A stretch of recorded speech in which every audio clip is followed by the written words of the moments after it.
Baik, selamat siang teman-teman. Kami dari kelompok 7 ingin membahas materi presentasi bersama dengan teman-teman dari kelompok 6 mengenai sengketa ketenaga kerjaan. Baik, sebelum itu saya di sini berperan sebagai moderator. Nama saya Dismas Christian Leodio dengan NIM akhir 152. Baik, saya Angelina Putri Nurak, NIM akhir 179 akan membawakan materi tentang pengertian sengketa dan pengertian perselisihan ketenaga kerjaan.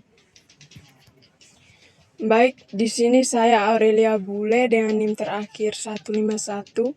Saya akan menjelaskan tentang Undang-Undang Ketenaga Kerjaan. Perkenalkan, nama saya Maria Ilce Anggreni Serang dengan NIM akhir 162. Di sini saya akan menjelaskan tentang jenis perselisihan hubungan industrial. Saya Florentina Cindy Claudia Sanding dengan NIM akhir 146. Di sini saya akan menjelaskan tentang mekanisme penyelesaian perselisihan hubungan industrial. Di sini nama saya Dalon Oristov Tungga dengan NIM terakhir 159. Di sini saya akan membahas tentang kasus sengketa ketenaga kerjaan. Baik, saya langsung saja memberikan kesempatan kepada pemateri yang pertama untuk memaparkan materinya.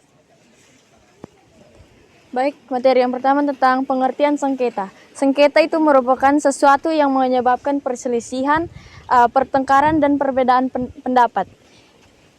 Perselisihan hubungan industrial atau sengketa ketenaga kerjaan adalah perbedaan pendapat yang mengakibatkan pertentangan antara pengusaha dan gabungan pengusaha dengan pekerja atau buruh atau serikat pekerja atau serikat buruh. Saya berikan kesempatan kepada teman untuk memaparkan materi yang kedua. Baik, yang berikut terdapat undang-undang yang mengatur ketenaga kerjaan. Yang pertama, pasal 62 Undang-Undang Ketenaga Kerjaan menyatakan apabila salah satu pihak mengakhiri hubungan ketenaga kerjaan. Yang pertama itu ada perselisihan hak. Perselisihan hak itu timbul karena ada suatu perjanjian yang tidak dipenuhi, misalnya karyawan yang bekerja tidak diberikan gaji. Kemudian yang berikut ada perselisihan kepentingan. Perselisihan kepentingan itu muncul karena di mana ketika para karyawan mengadakan rapat, terjadi perbedaan pendapat di mana mereka mempertahankan pendapat mereka masing-masing. Kemudian yang berikut ada perselisihan pemutusan hubungan kerja.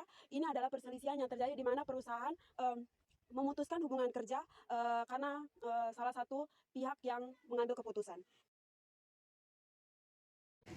Baik, saya akan bertanya pada kelompok 7 tentang apakah pekerja dapat menolak surat pemberhentian karyawan? Terima kasih.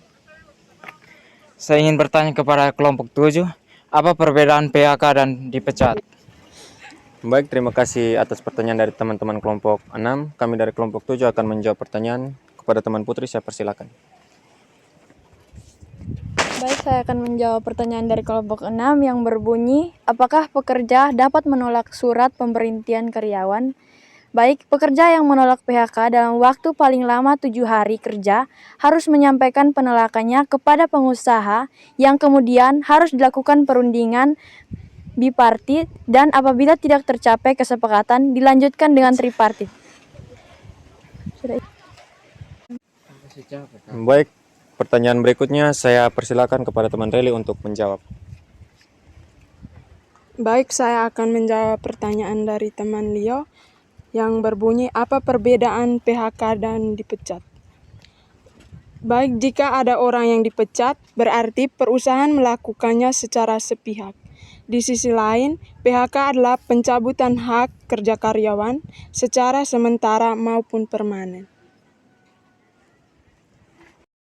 Dari jawaban yang diberikan oleh kami kelompok 7, apakah bisa diterima oleh teman-teman kelompok 6? Bisa. Baik, kalau begitu saya langsung saja untuk menutup hasil presentasi ini. Kami dari kelompok 6 mengucapkan terima kasih